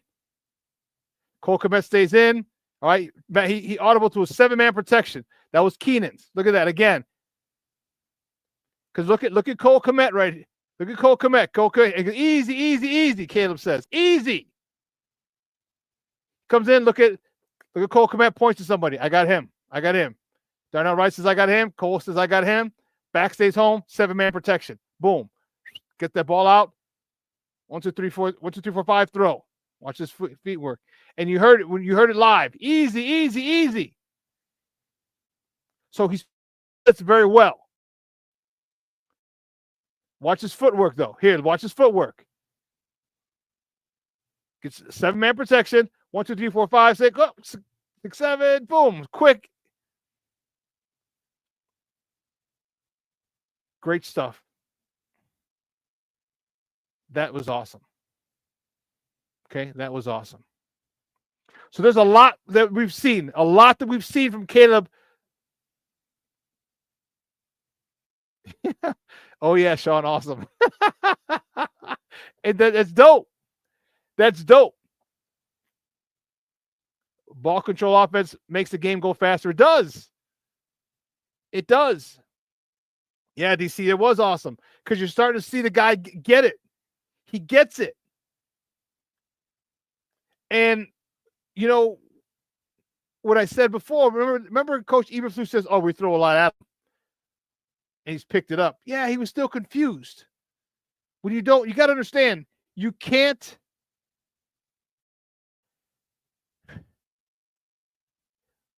What you need to do is initially put in the basics. Your staple, your 5 to 10 staple plays. 5 to 10 staple plays that you know when the shit hits the fan, you're coming back to one of these plays. And you got to rep it and rep it and rep it and rep it. And then every week you add something different. Okay, because now once you have your base down, It's easy. That's not going anywhere. Now, instead of we're going to have the same look, but now we're going to add a twist.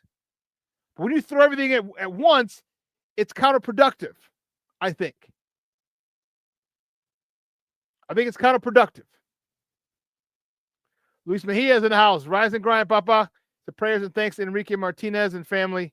Remembrance and services taking place right now in St. Rita. That's right. The officer who was shot and killed last week. Services are at St. Rita High School, St. Rita Chapel at the high school going on right now. Thoughts and prayers to his family. So I'll tell you what. People might. Here's what's going to happen. They keep playing like this, they're going to win some games. They're going to win some games. They're going to win some games. I think Minnesota's beatable in two of them. I still think for some reason we play well against Detroit. We might have a chance. We'll see how that goes. We play Green Bay again up there. San Fran. I can't wait. I should be at that. I'll be at that game. I don't know if I'll be covering it or not. I'm going to make sure I get some credentials for that one. And in Seattle, you can win some games. You play the way you played yesterday. If they continue to play that with better offensive line play throughout the game, we're going to win a hell of a lot more than you think. We're going to get that 6 wins, 6 out of 7. And you think I'm crazy. But the way that the game was called yesterday,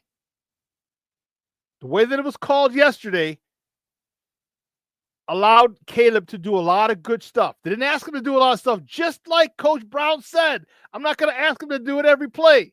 He ran the ball. I would have liked it more. He hit some key shots.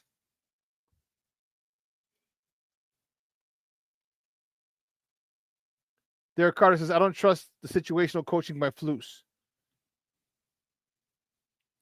Yeah, I think he did a good job yesterday. Threw a challenge flag when he needed to throw it. I didn't have any issues with him yesterday, and I've been very critical of him.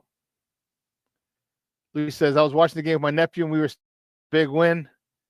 We just dropped to the floor. Oh, but it was a good game. Yeah. We heard a boom. Hit the double thud. Not good. Not good on a punt. Not good on a field goal or extra point. Not good at all. The double thud. DC, I hear you and I understand it. But remember, he's still, this is his first gig. And I know it's year 3. I think you get better. But what I wanted to say was, if this offense, guys, if we win 4 or 5 of the next 7 games, they're keeping Eberflus. They're keeping Eberflus. You know why? Because if we win 4 or 5 of the next 7 games, guess what? That means Caleb is going to progress. And you are not going to get another head coach with another offensive coordinator because you found an offensive coordinator connects with. An offensive coordinator that's able to extract the best out of Caleb. And you're not going to get rid of him. You're not going to fire Eberflus to make Thomas the head coach. It's happening. It's not happening. One of the things that I'm really concerned about is this defense. And I know they're down. They're compromised. No Billings, that was a big part of this defensive line and why the back 7 or the front 7 were so good, or front 7 were so good. But one of the things that I'm really frustrated about, the Montez Sweat situation. What situation is that, you ask? The fact that I haven't heard him get any sacks. I haven't heard him stripping the sack, strip, force fumble. I haven't heard his name called on a regular basis. I haven't heard his name called in crunch time. That situation. That's the situation. Homie, you just got $96 million. You just got $96 million. I better hear your ass. I better hear your name called on the PA system a few times. A few times.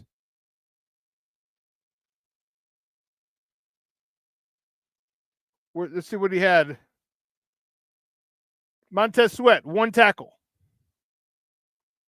$98 million. You have as many tackles as Noah Sewell, Darrell Taylor, Chris Williams, Travis Homer. You had 1 tackle.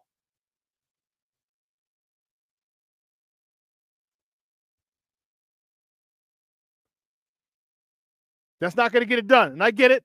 You're the man. But guess what? Chris Williams better start having some sacks. We better start getting some other guys who are getting one-on-ones. Because I don't see, and I have not heard Montez Sweat's name most of the year. That is a problem. Off the dub says, no, Flus must go. We're in a losing streak to get rid of him now. I hear you. But what if this losing streak turns around? We shouldn't have lost that game yesterday. If we beat Green Bay yesterday, man, all of a sudden things change. We were right there. Again, I'm not really worried about or scared or overly concerned with Minnesota. That's 2 wins. We got the Lions twice. We play them well. We split there. We got Green Bay at the end of the year. I think that's going to be another story. And then San Fran and Seattle. How do we handle those 2 teams?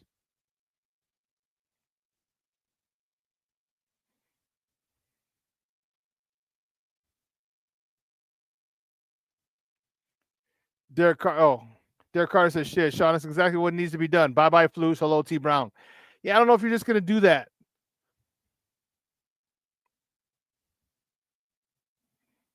It's tough. Luis, he said, when is Brisker coming back? Well, you put him on IR, which means he's out for 4 weeks, minimum 4 weeks.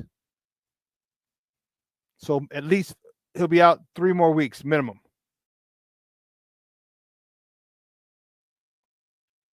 So, yeah, Brisker will be gone for a minute.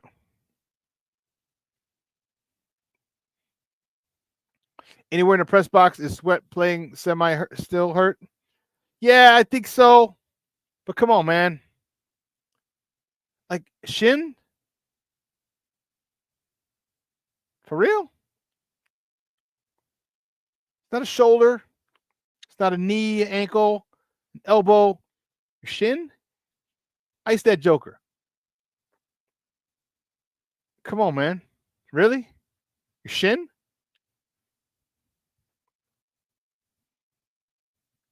Michonne, you and me both. Michonne Wall said, I'm worried about the Bears' lack of a pass rush. Yes. Yes. That's what I was saying. I have not heard Montez Sweat's name all year. You got a couple sacks, but like, damn, dude. 96 million is what you're doing?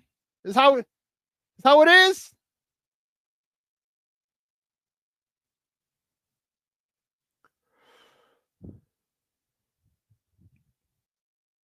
King Booker World. So I think Eberflus is out regardless. DC says, the players are playing not to get embarrassed, not to keep Flus. The locker room is lost, in my opinion. I think so too, but I think the rejuvenation of having Thomas Brown as the play caller, that could change things a lot. Marshawn Wall said, I'm using the famous quote from the coach, Ditka. This team will not win another game, and I disagree.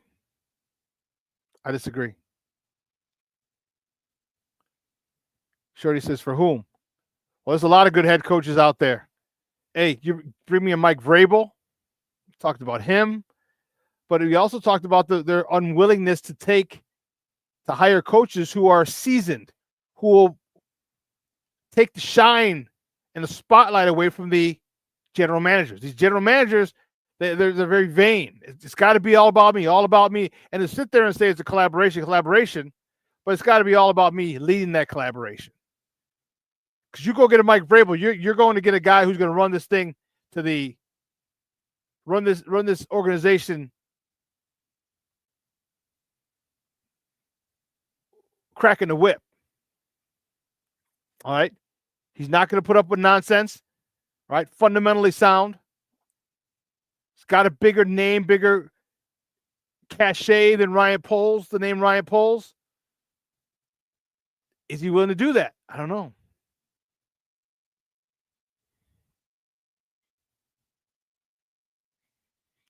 Shorty says, well, Floozer, Flus, cannot win on the road, so those games are all losses. So what? We're going to beat the Lions and Seahawks? I'm telling you, there's this. The one thing that I saw yesterday was an offense that was invigorated.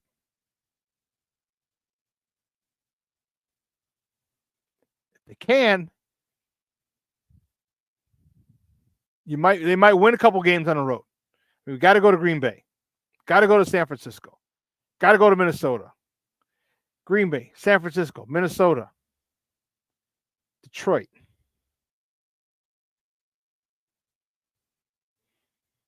For the next 7 games on the road.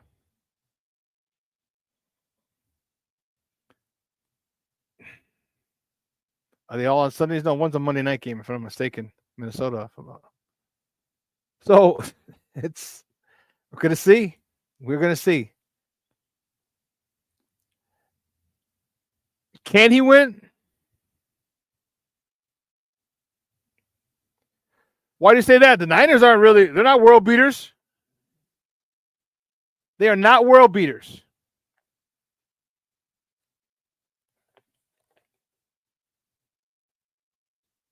The Niners are 5-5. They're a game ahead of us. I know we're 6-4 or 4-6, but if we win one game, we're 5 and we lose. We're 5-5.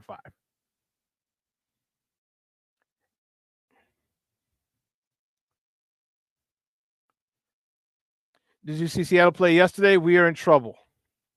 No, let me see what.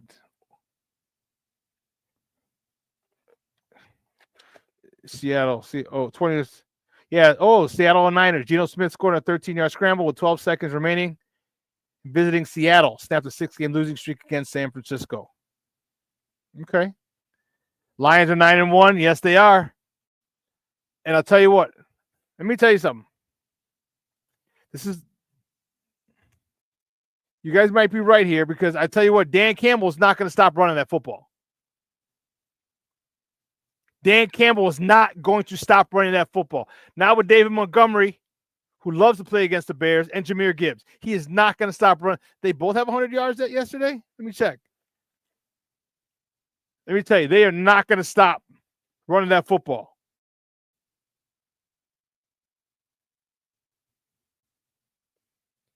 And with run stopper, Billings out, if you don't think that he knows that he smells blood in the water, you're crazy. You're crazy. Lions have won 8 in a row and 9 of their first 10 in the season for the first time since 1934. So was last year was the tease? And this year's for real, for real? Look, no, for real, for real.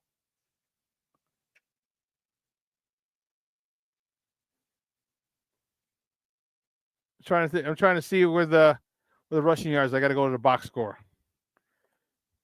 because I want to find out.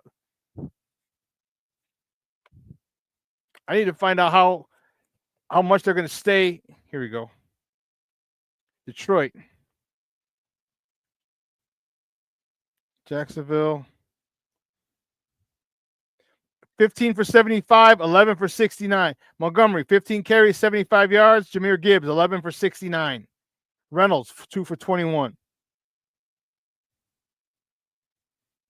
About 150 yards on the ground between over there. Dan Campbell's not going to stop running that ball.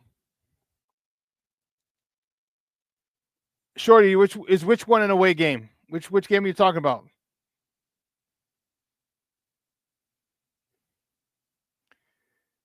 Coaching does matter. Coaching does matter. Yes, it does. The Niners. Yes, the Niners are in Frisco. Yeah, I'll be at that game. Thank goodness. DC said the 49ers are getting healthy. If they are, yeah, it'll be tough. King Booker Will says, who predicted the 49ers downfall? This guy. Yeah, they were in a situation. The guys were hurt. Off the Dub says the line's going to be blitzing Caleb a lot. We better have our short slot routes available on point. Yes. DC says Derek Carter said Detroit also Detroit teams. Yeah, they do. They're trying to make sure, they're trying to make a statement, say, hey, listen, this is what we about. Yeah, the Niners away game. Yes, the Niners it's in San Fran, December 8th. So he's like, loss. Oh man. Yeah, Michonne says the Vikings blitz more than any team in the NFL. Yeah. Brian Flores. Welcome to the NFL. You're getting because Green Bay didn't blitz a lot yesterday. They didn't bring a lot of extra pressure. I don't know what that was about. But anyway, guys, 2 hours is come and gone. I want to thank you guys for joining in. I appreciate it, man. Everyone in the chat had this thing jumping. Michonne, Mr. Shorty, Derek Carter, Off the Dove, King Booker World, Junior. I said Michonne. Who else? Off the Dove, Luis Mejia checking in. Beautiful. Brandon Schutz in the house. Plank was in the house. I think I said Off the Dub. Levette Lee was in the house. Jason was in the house. My man Armando Emeterio Lara Jr. was in the house. Joseph Archer was in the house. That's what I'm talking about. Paul Shorty. Yeah. All these people in the house. That's awesome.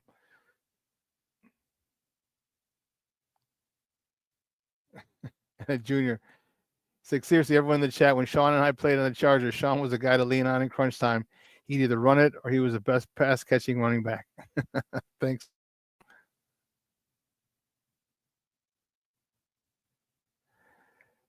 So everybody in the chat, I appreciate the love and the support. Guys, have a phenomenal day. I know it's going to be tough. It's starting to rain already out here in Orland Park. It's probably raining in the city. Just a dreary, dreary day because the Bears came up short yesterday. And not that they came up short, it's how they came up short.